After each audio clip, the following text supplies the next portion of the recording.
Welcome back. Now, according to the Alzheimer's Association, more than 130,000 people are living with Alzheimer's disease, and this is just here in Massachusetts. And while it can, of course, be taxing for the person living with it, the disease, of course, impacts everyone around them as well. So joining us now, local author Nate Bertone. Thank you so much for being here. We appreciate it. Thank you so much for having me. Congratulations on the book. You wrote this children's book about experiencing Alzheimer's through the eyes of a child. So walk us through this process. Yeah, so Nana Nana is a whimsical tale of aging and Alzheimer's through my eyes as a child.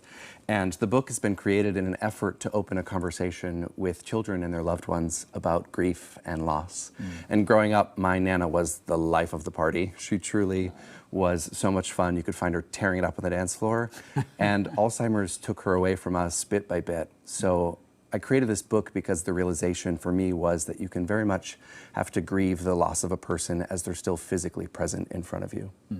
And that can be especially difficult for adults, but to be able to explain that to a child in a way that doesn't completely break them, but you're trying to help them to understand, why Nana is not the Nana that I remember. Absolutely, and the book does an incredible job. Our illustrator, James, has created these amazing illustrations that are vivid and explain what's happening right in front of your eyes.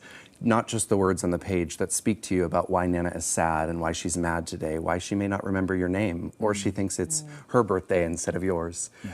His illustrations do an incredible job to work with the children to help open that dialogue about Alzheimer's and aging. That's great, and so many people, unfortunately, can relate to this. You have a really exciting announcement that you want to make this morning. Tell us about this. I do.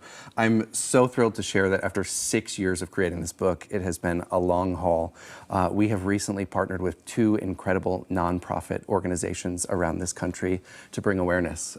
First and foremost, we've started with the Alzheimer's Association for the last 4 or 5 years of creating this book, who has resources endlessly for help for those who are dealing with Alzheimer's in their family.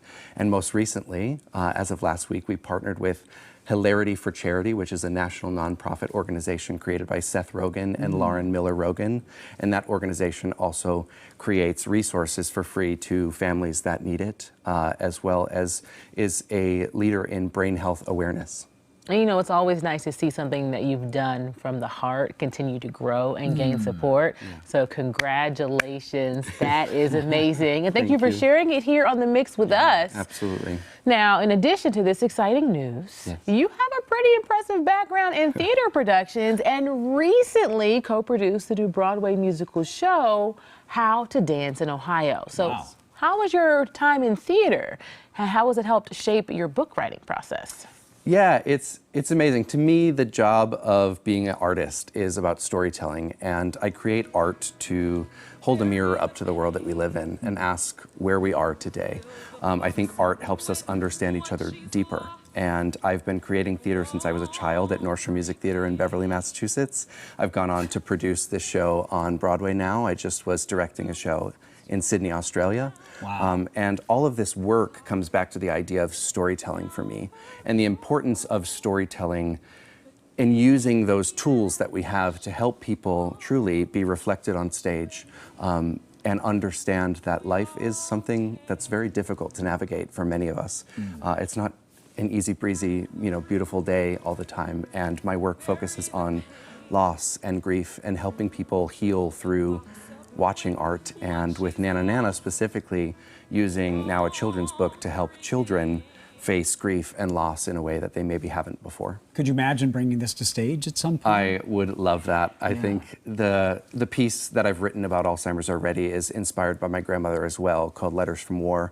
And that piece is what inspired me to write a children's book in the first place. Letters from War was tapping into an audience that was an older demographic. And in creating that, I realized that there is a beautiful conversation to have with children. And that's why I created this book.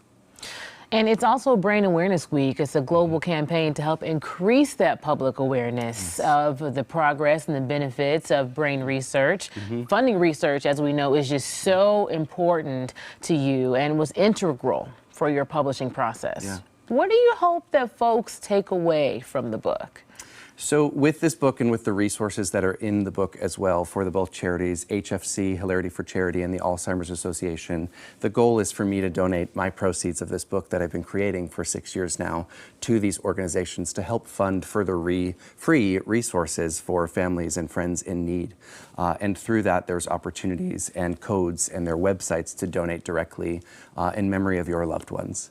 So we will be doing campaigns across this country to donate books to nursing homes, senior centers, public libraries, public schools, and you can do that through my website, alzheimerschildrensbook.com, to create opportunities to donate in memory of your loved ones. That's a beautiful mission and a beautiful book. Absolutely. Thank you so much, Nate Bertone, author of Nana Nana. Appreciate it. Thank you. We'll be right back.